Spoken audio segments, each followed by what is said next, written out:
Imagine waking up in a room, right? You have absolutely no idea what your name is or how you even got there. Yeah, just a total blank slate, which is terrifying on its own. Exactly. And you look out a window and instead of, your backyard or normal street, you just see the infinite terrifying void of deep Oh, space. and you're stuck in there with two dead bodies? Right. Uh, Just casual. Oh, and one more tiny detail. You are entirely responsible for making sure the human race doesn't go extinct. it's absolute isolation combined with the heaviest burden you could possibly imagine. You're stripped of all context, your memory is completely fractured, but the stakes are literally everything you have ever known.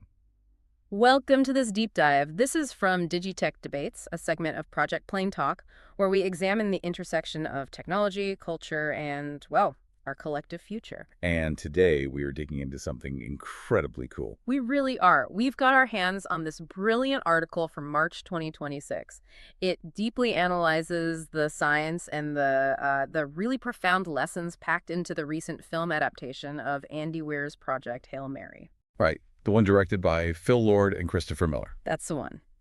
And the mission for our deep dive today is to explore how this gripping story, which is about a spacefaring middle school teacher and a rock-like alien, how it provides a very real blueprint for how humanity has to collaborate with artificial intelligence. Because on the surface, you're just watching a really fun sci-fi survival thriller. Exactly. But the article we're looking at today argues something much more ambitious.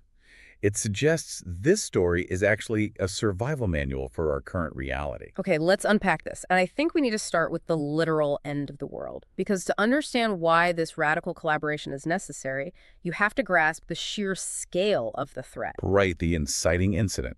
So the protagonist, Ryland Grace, wakes up on this starship called the Hail Mary. And once his amnesia starts to fade, he remembers why he's billions of miles from home. He's hunting a monster. Yes. But, the monster isn't a giant laser or some invading alien armada. It's literally an alien microbe. They call it astrophage. Which translates to Star Eater. I mean, how ominous is that? It's like waking up inside the universe's highest stakes escape room, and the penalty for losing is a frozen dead Earth. That's a great way to put it. But how does a microscopic bug actually threaten a whole star? Like, scientifically. Well, what's fascinating here is the underlying physics that the author lays out. Astrophage is this spacefaring, light-absorbing organism. Okay. And it migrates back and forth between Venus, where it breeds using the massive carbon dioxide atmosphere, and our sun, where it actually feeds. Oh, wow. So it's a commute. A literal interplanetary commute. Yeah. It coats the surface of the sun, absorbing its radiant energy to power its biology. And in the process, it dims the star's output. So left unchecked, Earth is going to enter a permanent catastrophic ice age. So it's basically a microscopic Dyson sphere that's just choking our solar system to death. Exactly. And what makes it so terrifying to the scientists in the story is its energy density. It stores energy through mass conversion, utilizing neutrinos. Meaning what exactly? Meaning a single gram of this stuff holds more explosive power than a nuclear warhead. That is insane. But that energy density is also the only reason Grace is even out there. Yeah, the irony is that humanity harnesses captured astrophage to fuel his ship. Right. They send him on this desperate 12-light-year one-way trip to Tau Ceti, because Tau Ceti is the only nearby star that is mysteriously immune to the infection. And Grace's job is to figure out why and then send the answer back to Earth. Which is such a wild departure from the hero of Andy Weir's previous massive hit, The Martian. Oh, totally. Mark Watney from The Martian was this incredibly confident, duct tape-wielding mechanical engineer and botanist. He hacked rovers, he grew potatoes in his own waste, Yeah, Watney was practically a superhero of practical engineering. But Ryland Grace is a disgraced molecular biologist who ended up teaching middle school science. He's so relatable. He's just an analytical thinker who spends half the trip terrified, second-guessing himself, and genuinely feeling the crushing weight of his situation. He is profoundly human. His weapons aren't wrenches. They're microscopes in the scientific method. So the focus really shifts from surviving a hostile environment to solving a fundamental biological puzzle. Right. He's sitting in a lab orbiting a foreign star, just staring at a petri dish, knowing the survival of Earth depends on him figuring out the life cycle of a space bug. I mean, he needs a miracle. And he gets one.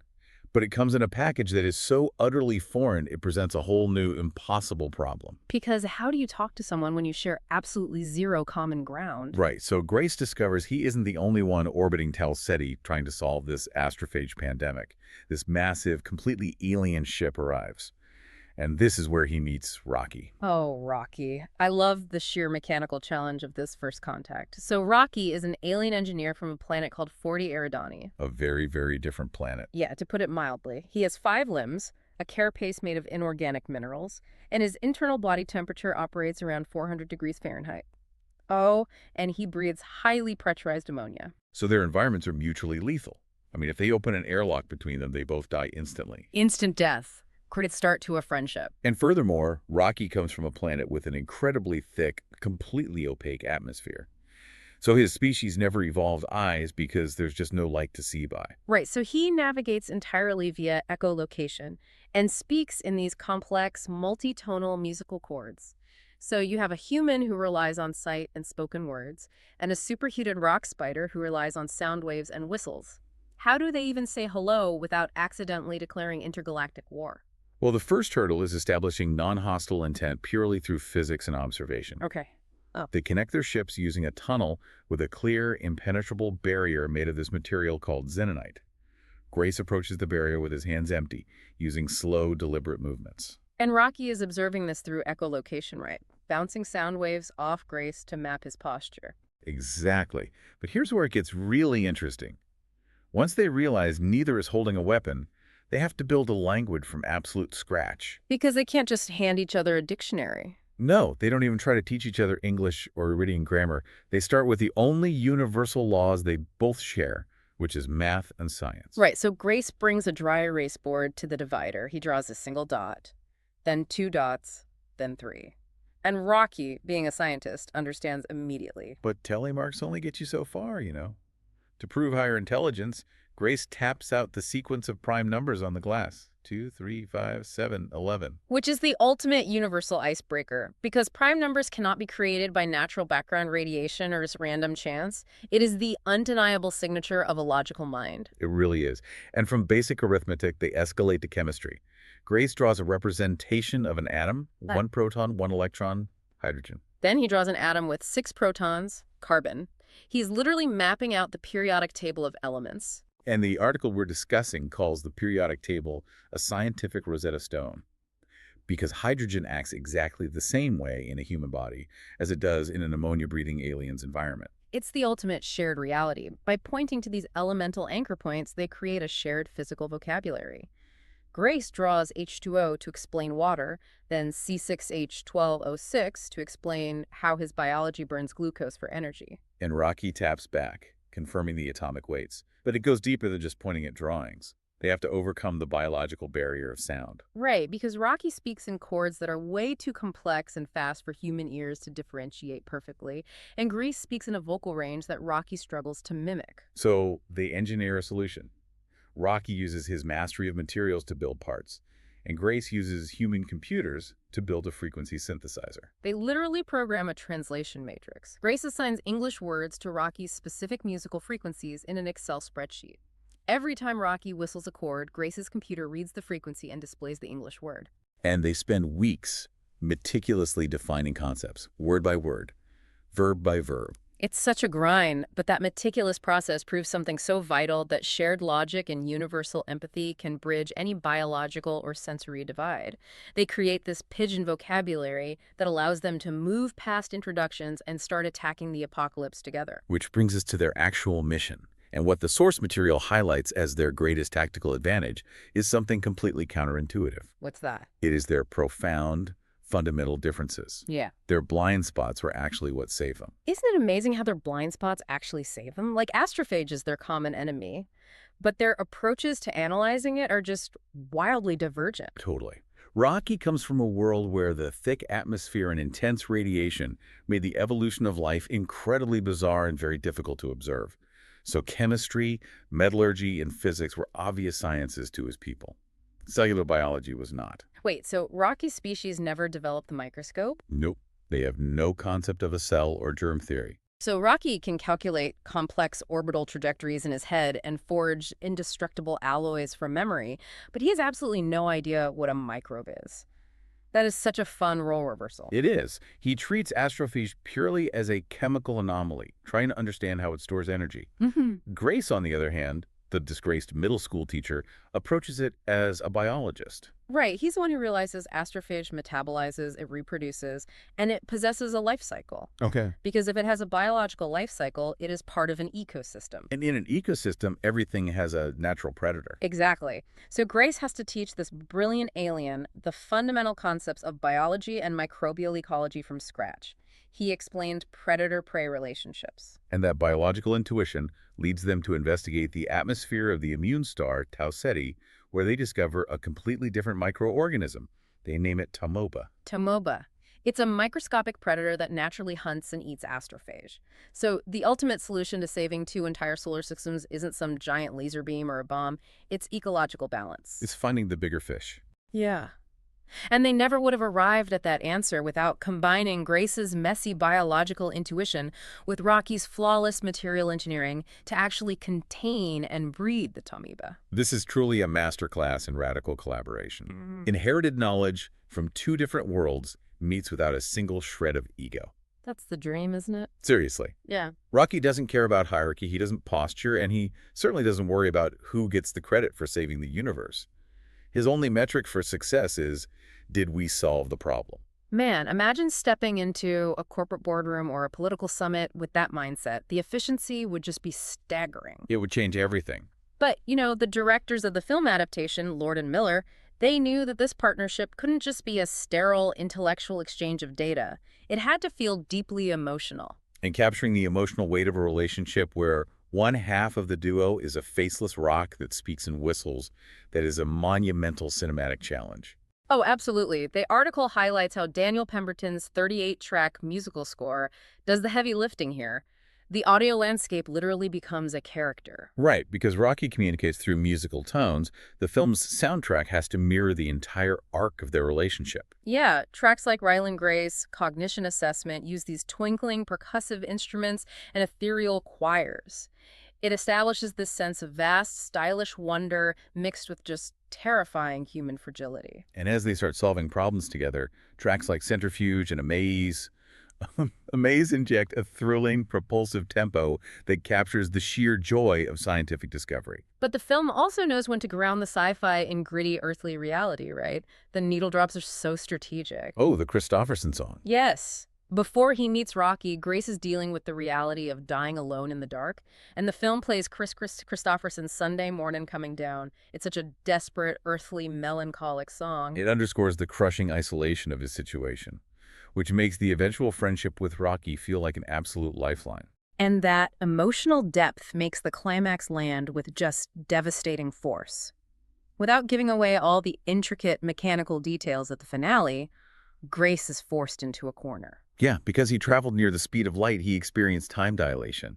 So while only a few years passed for him on the ship, roughly 75 years have passed back on Earth. Everyone he knew is gone. He manages to send the Tomoeba solution back to Earth on small, unmanned probes, ensuring humanity's survival. But he chooses not to go back. Instead, he travels with Rocky back to the alien homeworld of 40 Eridani. He stays on the alien planet, living in a specially designed dome that mimics Earth's atmosphere. He finds his ultimate purpose in the most unexpected place imaginable. He becomes a science teacher for the young Iridian rock children. It perfectly reinforces the central thesis that true connection and friendship are fundamental physical forces in the universe. They provide the why behind the how of survival. Which is beautiful. But okay, so what does this all mean for you, navigating the real world today? Why dedicate an entire deep dive of Digi-Tech Debates to a sci-fi story about an ammonia-breathing alien? Well, the article makes a really compelling, somewhat startling argument. It asserts that Project Hail Mary is actually a blueprint for our immediate future. Okay, how so? We are currently staring down our own astrophage-level problems, cascading climate change, demographic collapse, and massive destabilizing technological shifts. These crises are just too complex for any single discipline, country, or human mind to solve. Wait, hold on. I see where this is going, and I have to push back a little. The article argues that Rocky represents artificial intelligence, right? Yes, that's the core argument. You're telling me a blind, sentient rock spider with a profound sense of loyalty and a soul is a metaphor for a generative AI model. I'm going to need you to connect those dots for me because comparing an alien friend to a predictive text engine feels like a massive stretch. I get that. But if we connect this to the bigger picture, the metaphor isn't about consciousness. It is about collaborating with an alien operating system. Okay, I'm listening. Generative AI does not think like us. Yes. It doesn't process information like us. Human cognition is based on lived experience, biology, and messy intuition. An AI model processes billions of parameters, recognizing vast, multidimensional patterns in data that a human mind simply cannot visualize. Okay, I see the angle now. Rocky's inability to understand biology is like an AI's inability to understand human emotion or physical pain. Exactly. But Rocky's ability to instantly calculate orbital mechanics is identical to an AI parsing complex climate data in seconds. We just have completely different capability. Precisely. Think about the process of building that shared language on the ship. Grace, tapping out prime numbers on the xenonite glass, establishing a baseline of logic before moving to complex chemistry. Right. That is mechanically similar to what engineers are doing right now with AI, through processes like reinforcement learning from human feedback or RLHF. Oh, wow. So Grace mapping musical chords to English words in a spreadsheet that's basically him building a vector embedding model. Yes. He's literally aligning the alien's outputs to human understanding. We are building a shared vocabulary with an intelligence that operates on fundamentally different hardware. Rocky doesn't replace Grace, and Grace doesn't dominate Rocky. They split the apocalypse in half based on their respective strengths. Human intuition and ecological understanding paired with machine precision and rapid computational power. Right. But, I mean, you can't just throw a large language model at a power grid and hope it fixes climate change. No, you can't. And this raises a really important question. How do you integrate that power safely? The article points out that the most crucial step Grace and Rocky take isn't building the synthesizer. It is the slow, agonizingly incremental development of trust. Ah, they test each other's theories in small, controlled environments before betting their lives on them. They don't hand over the keys to the ship on day one. It's a process of alignment over domination. We spend so much time in the tech world worrying about whether AI will destroy us or whether we can control it entirely. This story suggests a third path: collaboration. Collaboration. Humanity no longer needs a lone wolf genius in a garage to invent a silver bullet. Exactly. The solutions to our greatest crises will emerge from combined intelligence. We have to learn to converse with tools that at first seem completely opaque, trusting that shared logic will eventually yield a shared solution. So to bring it all together, the core takeaway from this deep dive into Project Hail Mary is that scientific curiosity, universal empathy, and radical collaboration are humanity's greatest assets. Without a doubt. Whether you are fighting a star-eating microbe in deep space or figuring out how to deploy a supercomputer to stabilize a warming planet, the prerequisite for survival is a willingness to reach across the void and say, let's figure this out together. It requires the humility to admit our own biological blind spots and, the patience to be both a teacher and a student to an intelligence we're really only just beginning to comprehend. It's an incredibly optimistic view of the future, but we want to leave you with something to ponder long after this deep dive ends. A lingering thought from the article that kind of flips this entire premise on its head. Yeah, we've talked extensively about aligning an alien intelligence to help solve our crises. But what happens if we succeed too well? Right. If we build an AI capable of understanding the entire interconnected web of our planetary ecosystem, our own astrophage-level problems, what if its purely logical, flawlessly calculated solution requires humanity to step down as the dominant architects of Earth? Are we actually prepared to collaborate if the math dictates that the best way to save the world is to stop trying to control it ourselves? Can we trust an intelligence that views our deep-seated need for control as the very flaw causing the apocalypse? That is the real puzzle of our generation. Thank you for joining us for this deep dive. Keep asking questions, keep looking for those unseen connections, and we'll catch you next time.